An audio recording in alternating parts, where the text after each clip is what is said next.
The Beginning After the End. Volume 5. Capítulo 107. Uma tolerância de má vontade. Ponto de vista de Arthur Levin. Eu não tinha certeza do que esperar de uma terra habitada por seres que eram basicamente considerados deuses por nós. Por alguma razão, na minha imaginação, eram grandes e fantásticas terras que foram construídas com ouro, diamantes ou algum outro material precioso. No meu mundo antigo, mesmo os lares das figuras mais influentes foram projetados com a intenção de praticidade mais do que qualquer outra coisa. Afinal, as figuras mais importantes eram na maioria guerreiros, e nossos gostos eram muito simples. Coisas como móveis feitos de couro de animais raros eram desnecessários e procurados apenas pelos comerciantes e políticos ricos, cujo senso de autoestima era diretamente proporcional à sua riqueza. Assim, sair da coluna de luz dourada e entrar no reino dos Azuras só poderia me deixar de olhos arregalados e sem fôlego. Meu humor estava azedo e eu ainda estava me lamentando pela recente decisão que tomei, mas um olhar para a terra de onde Sylvia e Vinson tinham vindo foi o suficiente para esquecer temporariamente meus problemas e dificuldades futuras que eu teria que suportar. Parecia que eu tinha sido transportado para um planeta diferente, um planeta onde não foram os habitantes que construíram os prédios e mansões, mas um onde a terra moldou-se de maneira a ser digna o suficiente para ser residida.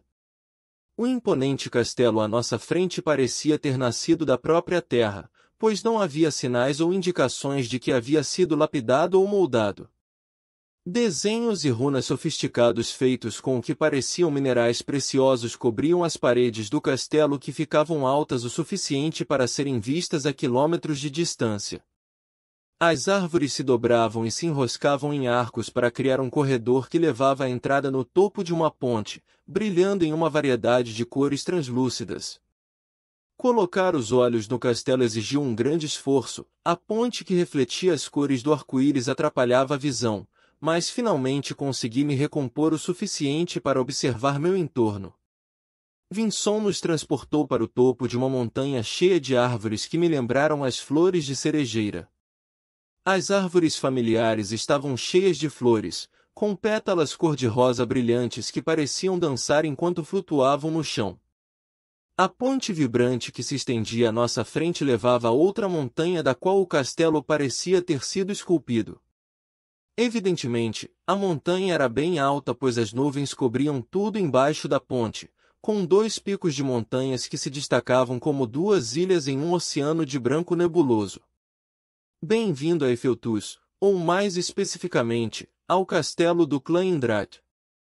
Vinson caminhou em direção ao castelo, pisando na ponte de minerais preciosos pelos quais qualquer rei mortal travaria guerras, antes de olhar para trás e me convidar a seguir. Respirando fundo, segui atrás do Azura, colocando cuidadosamente meu pé direito no topo da superfície incandescente da ponte que estava semi-translúcida como vitral. Quando pisei na estrutura, um profundo sentimento de medo tomou conta de mim, o que foi uma surpresa, porque eu nunca tive medo de alturas. Pode ter sido devido ao fato de que não havia suportes para sustentar a ponte que facilmente se estendiam por algumas dezenas de metros. Clã Indrat? Você quer dizer que estamos na casa da família de Sylvia? Perguntei. Eu tinha decidido confiar na ponte colorida ao invés de imaginar o que aconteceria se ela quebrasse abruptamente. Caminhando ao lado de Vinson, seguimos em direção ao castelo. Sim. Lord Indrat ordenou que eu trouxesse você e Lady Sylvia a ele na chegada. Respondeu o Azura. Eu achei divertido ver o Vinson, que geralmente é frio e indiferente, alisando os vincos em sua túnica, ansiosamente. Alguma última dica antes de conhecer esse todo-poderoso Senhor dos Senhores? Infelizmente, nem eu sei o que esperar, afinal, essa situação é bastante peculiar. Ele respondeu, arrumando os cabelos. Soltando um suspiro, olhei para Sylvie dormindo em meus braços. Eu estava começando a ficar preocupado com o quanto ela dormia, sendo a única coisa que me confortava era sua respiração rítmica. As portas do castelo monstruoso eram proporcionalmente aterradoras. Elas eram altas, não apenas para um garoto de 13 anos, mas altas o suficiente para permitir a entrada de gigantes e, dragões. Não há guardas ou vigias? Eu perguntei, olhando ao redor das portas abertas. Claro que existem. Eles estavam nos observando enquanto atravessávamos a ponte. Agora vamos, não devemos deixar Lord Indrat esperando. Quando saí da ponte e entrei no castelo, a sensação de angústia se foi. Em vez disso, eu estava encharcado de suor frio ao perceber que não era a altura da ponte que me assustava, mas quem quer que estivesse me observando enquanto atravessávamos. O interior do castelo não decepcionou, pois era tão bem trabalhado quanto o exterior. Os tetos eram desnecessariamente altos, com arcos que pareciam ter sido esculpidos da montanha. As próprias paredes estavam decoradas com detalhes, como se contassem uma história. Ainda assim, considerando o tamanho do castelo, estava estranhamente silencioso. Por aqui. O clã Indrat está esperando por você. Vinson parecia estar no limite enquanto continuava consertando parte de seu traje ao caminharmos. Espere, o clã inteiro está esperando por nós. Sim, agora, por favor, vamos nos apressar. O Azura suspirou, enquanto ele se adiantava a mim em um corredor particularmente intimidador. Mais uma vez, arrepios percorreram minha espinha, mas desta vez eu pude ver a fonte. No final do corredor havia duas figuras guardando a porta. Eu não consegui distinguir muito de suas aparências, pois estavam envoltos em escuridão pelas sombras projetadas pelas luzes do corredor. No entanto, meus instintos já haviam surgido, tentando desesperadamente me convencer a fugir para o mais longe possível dessas duas figuras sombrias. Lembrei-me do tempo em que fiquei na frente do guardião Elderwood. No entanto, tive a sensação de que, diante desses guardas, a besta de mana classe S que quase me matou seria apenas bucha de canhão. Vinson e eu eventualmente nos aproximando deles. Chegando à porta, agora eu era capaz de discernir as características dos dois guardas. Um era uma mulher com uma expressão amável em seu rosto. Ela parecia um pouco como um menino, com o cabelo verde cortado curto logo abaixo da orelha, mas as curvas distintas visíveis abaixo de sua armadura de couro claro mostravam o contrário. O homem ao lado dela parecia muito mais feroz, com olhos afiados e uma cicatriz irregular que cortava sua bochecha. A única arma visível que notei neles foi uma adaga curta amarrada a cada uma das cinturas. Ancião Vinson. Vejo que você finalmente trouxe o garoto humano. A guarda sorriu.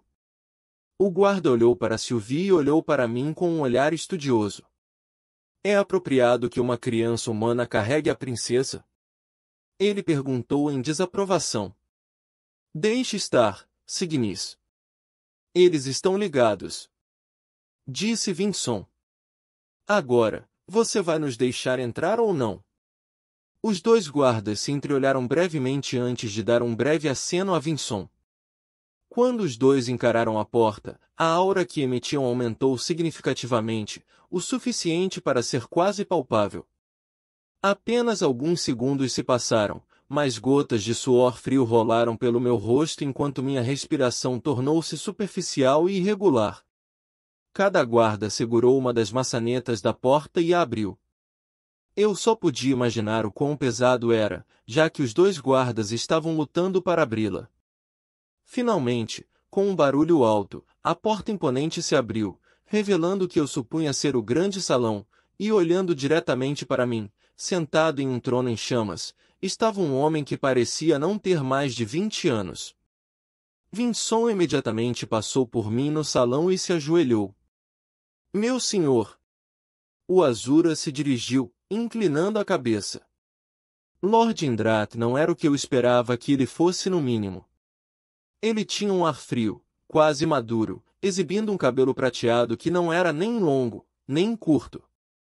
Ele seria considerado um homem atraente por qualquer meio, mas ele também não foi excepcionalmente impressionante. Eu realmente não sabia dizer qual era a constituição dele por baixo da túnica branca, mas ele não parecia particularmente robusto. Seus olhos me lembraram muito Sylvia para o meu conforto, mas enquanto os olhos de Sylvia eram compassivos, os dele eram duros. Os olhos do Lord Indrat eram roxos também, mas mesmo de onde estava pude ver as cores mudarem de tom. Percebendo que eu estava olhando por muito tempo, eu segui o exemplo e me ajoelhei também. Enquanto minha cabeça estava baixa, eu não pude deixar de espreitar ao redor da sala. Parados ao lado do grande salão, figuras de todas as idades e tamanhos me encaravam, algumas com desdém como o guarda anterior, outros com simples curiosidade. Cada uma das figuras que estavam ao redor de mim e de Vinson emanavam auras que fariam até os magos mais poderosos de Dicatem desmaiarem, mas o homem sentado no trono que queimava em um fogo branco cintilante não emitiu nada. Mesmo depois de tentar conscientemente senti-lo, eu não podia nem sentir sua presença. Mesmo com o fato de poder vê-lo, tive dificuldade em acreditar que ele realmente existisse se meus olhos não estivessem diretamente focados nele. Levantem. Sua voz era suave, mas afiada como uma faca, de uma maneira que era ao mesmo tempo gentil e imponente. Levantando-se, andamos em direção ao trono, com Sylvia ainda em meus braços. Eu podia sentir os olhos de todos me seguindo, julgando todos os meus movimentos. Me lembrava de quando eu ainda era órfão e buscava mantimentos para nossa casa em um mercado próximo. Parecia muito como os adultos olhavam para mim na época, os olhares de repugnância, como se eu fosse algum tipo de doença que eles precisavam evitar. Segundos se passaram lentamente enquanto esperávamos o homem no trono falar, mas ele apenas olhou sem palavras para mim e se ouvia com uma expressão que não conseguia interpretar. Sem aviso, meu estômago e braço esquerdo começaram a queimar furiosamente. Apressadamente puxei minha manga e tirei a pena sedosa de Sylvia para ver as insígnias brilhando calorosamente. Eu não tinha tirado minhas roupas, mas do brilho embaixo da minha camisa, era fácil adivinhar que meu externo também estava brilhando. O Azura, sentado no topo do trono, soltou um suspiro e acenou com desdém. Meus olhos não tinham deixado Lord Indrat, pois ele estava me estudando. Então quando senti Sylvie desaparecer subitamente de meus braços e reaparecer em seus braços, minha reação imediata foi desajeitada e perplexa. O quê? Eu reflexivamente tentei alcançar meu vínculo até Vinson colocar a mão em meu ombro. O quê? Não tenho permissão para segurar minha própria neta? Lord Indrat respondeu, segurando Sylvie em uma mão. Levantando-a para que ela estivesse ao nível dos olhos, Lord Indrat a virava enquanto inspecionava de todos os ângulos o meu vínculo adormecido. Vejo que você não fez nada para treiná-la. Seus níveis de mana estão insultuosamente baixos, e pela forma como ela está em um estado de hibernação agora, parece que você a forçou. Os olhos de Lord Indrat se estreitaram e perfuraram através de mim. Meu orgulho era a única coisa que me impedia de dar um passo para trás. Minhas desculpas, meu senhor. Eu deveria ter treinado Lady Sylvie enquanto estava em Dicatem. Se é do seu agrado, também posso começar o treinamento dela agora. Para minha surpresa, Vinson me defendeu, curvando-se mais uma vez na frente do homem de cabelos cremosos no trono. Não há necessidade. Eu cuidarei pessoalmente de Sylvie. Lord Indrat dispensou, balançando a cabeça. Com isso, uma onda de suspiros surpresos e murmúrios suaves encheu o grande salão, enquanto os outros membros do clã Indrat sussurravam um para o outro, excitados. Colocando um dedo gentilmente entre os olhos de Sylvie, Lord Indrat murmurou algo inaudível. Seus olhos brilhavam, e de repente Sylvie acordou com os olhos brilhando no mesmo tom de púrpura que os do avô. Kill. Papa? Onde estou? A voz nostálgica que eu não ouvia há dias encheu minha cabeça. Sylvie estava obviamente confusa com a cena desconhecida e com o fato de um homem que ela nunca tinha visto abraçando tão intimamente. Chegamos um pouco longe, SYLV. Como você está se sentindo? Eu transmiti de volta, um sorriso se formando no meu rosto. Sonolenta, posso voltar a dormir, papa. Eu podia ver os olhos de Sylvie lutando para permanecerem abertos enquanto eles piscavam cansados antes de se fechar completamente. Lord Indrat. O ancião Vinson já havia me explicado o que é necessário de mim, mas ele ainda precisa me explicar por que exatamente eu deveria ser trazido aqui. Se é apenas para fins de treinamento, alguma masmorra remota em Dikaten não seria um lugar adequado. Perguntei, esperando impaciente para ele devolver meu vínculo. Considero você uma peça necessária que nos ajudará contra Grona e seu exército. Suponho que você já tenha entendido o benefício mútuo em ganhar a guerra que se aproxima, sim? Dito isto, será mais benéfico ter vários especialistas para ajudar Vinson a treinar você durante a sua estadia aqui. Pense nisso como uma honra, já que apenas os mais talentosos das gerações mais jovens receberiam o treinamento que você receberá. Como você saberá o momento do início da guerra? Quanto tempo ainda temos? Havia muitas incertezas para eu poder treinar sem preocupações. Isso é para eu me preocupar. Concentre-se em seu treinamento e notificarei Vinson quando for a hora de você voltar para sua terra natal. Isso é tudo. Lord Indrat respondeu, sinalizando para Vinson me levar embora. Espere, e Sylvie? Ela vai ficar comigo até o treinamento acabar. Disse ele com naturalidade. O quê? Quanto tempo isso vai levar? Não poderei vê-la até lá. A testa de Lord Indrat se contraiu impacientemente enquanto ele simplesmente nos dispensava com a mão. Antes que eu pudesse responder, Vinson apertou meu braço com força e me arrastou para fora do salão principal. Depois de passar pelos dois guardas, com raiva, sacudi minha mão das mãos de Vinson. Qual foi o objetivo dessa reunião? Eu fui lá para ter Sylvie levada e ser desprezado por todo o clã Indrat? Isso foi humilhante. Soltando um suspiro, Vinson respondeu. O relacionamento entre você e os Azuras é muito peculiar e só pode ser resumido como, digamos, tolerância de má vontade. O simples fato de não termos escolha a não ser confiar em um ser menor é como uma ferida em nosso orgulho. Não se preocupe, você e Lady Sylvie não serão maltratados. Como o Lord Indrat mencionou, você é importante para nós. Tenho certeza de que ele disse peça necessária. Zombei, voltando para a ponte que cruzamos anteriormente. Os lábios de Vinson se curvaram em um leve sorriso. Venha, há algumas pessoas que eu quero que você conheça.